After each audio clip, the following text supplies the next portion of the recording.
2024 ரிலீஸான sleeping tax. பழசெல்லாம் மறந்துட்டு கஜினி மாதிரி வாழ்க்கையை ஓட்டிக்கிட்டு இருக்காரு போலீஸ்காரரான நம்ம ஹீரோ. ஆனா போலீஸ்ல ரிட்டையர் ஆயிட்டாரு. ஒரு பக்கம் இவர் போலீஸா இருக்கும்போது ஒரு கொலை கேஸ் அட்டன் பண்ணாரு.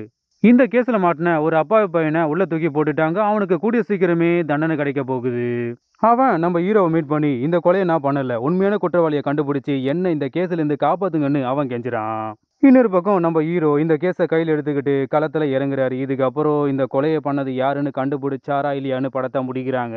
ஒரு தரமான படம். பொறுமையை ரொம்ப சொதிப்பாங்க. லேகு அடி அடின்னு அடிக்கும். ஆனா அங்கங்க வர ட்விஸ்ட் அதை சமாளிக்கும்.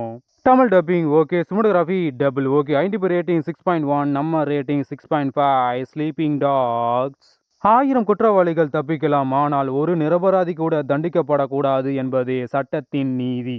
1997 ரிலீஸான கானர். ராணுவ வீரரான நம்ம ஹீரோ இவரோட கர்ப்பமான பொண்டாட்டியை பார்க்க வராரு. ஆனா ஒரு 3 பொறுக்கி பசங்க இவரையும் இவர் பொண்டாட்டியும் கிண்டல் பண்றாங்க. காண்டான நம்ம ஹீரோ அவங்கள போட்டு பொழகுறாரு. ஆனா அதுல ஒருத்தன் இறந்துட்டான். நம்ம ஹீரோவும் தண்டனை ஏத்துக்கிட்டு 10 வருட சிறை தண்டனையை அனுபவிக்கிறாரு. இப்போ 8 வருடம் கழிச்சு இவருக்கு பரோல் கிடைக்குது. இவரோட மகளை பார்க்க போறாரு. அதே நேரத்துல கொடூரமான கைதிகளை வேற ஒரு இடத்துக்கு ஒரு ஃபிளைட்ல ஷிஃப்ட் பண்றாங்க. இவங்க கூட நம்ம ஹீரோவும் இவரோட ஃப்ரெண்டும் டிராவல் பண்றாங்க. ஒரு பக்கம் கைதிகள் பிளான் பண்ணி போலீஸை அடிச்சு கட்டி போட்டுட்டு ஃபிளைட்டை இவங்க கண்ட்ரோலுக்கு கொண்டு வந்து தப்பிக்க பாக்குறாங்க. இன்னொரு பக்கம் ஒரு போலீஸ்காரன் இதை கண்டுபிடிச்சிட்டான். நம்ம ஹீரோவுக்கு இங்கிருந்து தப்பிக்க வாய்ப்பு கிடைச்சும் ஃப்ரெண்டை காப்பாற்றவும் இவங்களை தடுத்து நிறுத்தவும் பல கோல்மால் வேலைகளை பண்ணிக்கிட்டு இருக்காரு. இதுக்கப்புறம் இவங்களை தடுத்து நிறுத்தினாரா இல்லையா, இவரோட பொண்டாட்டி பொண்ணை மீட் பண்ணாரா இல்லையான்னு படத்தை முடிக்கிறாங்க. ஒரு தரமான படம். Tamil dubbing cinematography double okay. IMDb rating 6.9, நம்ம ரேட்டிங் 7.4. கானர் கைதி. 2021 ரிலீஸான தி மார்க்ஸ்மேன். 2 நாட்டுக்கும் எல்லைப்பகுதியில் விவசாயம் பண்ணிக்கிட்டு தனிமையில வாழ்க்கையை ஓட்டிக்கிட்டு இருக்காரு நம்ம ஹீரோ. ஒரு அம்மாவும் பையனும் தப்பிச்சு வந்து எல்லையை கடக்குறாங்க. இவங்கள ஒரு கும்பல துரத்திக்கிட்டு இருக்காங்க. நம்ம ஹீரோவும் இவங்கள காப்பாற்ற ட்ரை பண்றாரு. அந்த கேங்குக்கும் நம்ம ஹீரோக்கும் நடந்த துப்பாக்கி சூடுல அந்த லேடி மேல குண்டு பட்டுடுச்சு. என் பையனை எப்படியாவது காப்பாத்துங்கன்னு இவனை என் ஃபேமிலி கிட்ட ஒப்படைச்சிருங்கன்னு அவங்க சொல்லிட்டு இறந்து போயிட்டாங்க. இதுக்கப்புறம் நம்ம ஹீரோ இந்த பையனை எதிரிங்கிட்ட இருந்து காப்பாத்தி இவனோட ஃபேமிலி கிட்ட ஒப்படைத்தாரா இல்லையான்னு படத்தை முடிக்கிறாங்க. ஒரு தரமான படம். லைட்டா லேக் அடிக்கும். Tamil dubbing okay, cinematography okay. IMDb rating 5.6, நம்ம ரேட்டிங் 5.5. தி மார்க்ஸ்மேன். என் வழி தனி வழி தடுக்காத. 2001 பெல்பிகோர் பேண்டம் ஆஃப் த லூர். எகிப்து பிரமிடுகளில் நிம்மதியா தூங்கிட்டு இருந்த மம்மியை ஒரு தொல்பொருள் ஆராய்ச்சியாளர் எழுப்பி விட்டுட்டாரு. அந்த மம்மியை ஒரு கப்பல்ல எடுத்துக்கிட்டு போறாங்க. ஆனா கப்பல்ல இருந்தவங்க எல்லாம் மர்மமான முறையில இறந்தும் போறாங்க. ஆராய்ச்சியாளரும் தூக்குல தொங்குறாரு.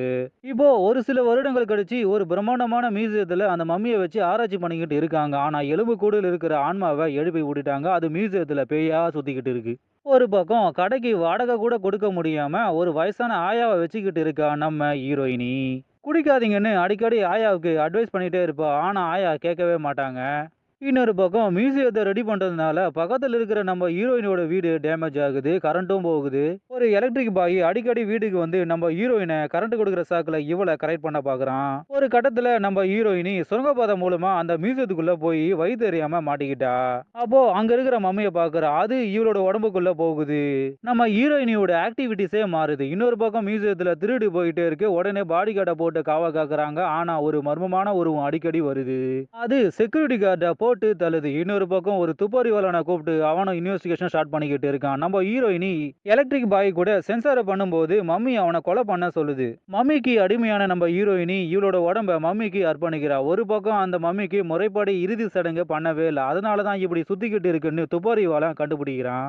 இதுக்கப்புறம் மம்மியை தூய்மை பண்ணி ஒழுங்கா இறுதி சடங்கு பண்ணி அனுப்பி வைத்தார்களா இல்லையான்னு படத்தை முடிக்கிறாங்க. லைட்டா லேக் அடிக்கும். Tamil dubbing cinematography double okay. IMDb rating 4.4, நம்ம ரேட்டிங் 5.2.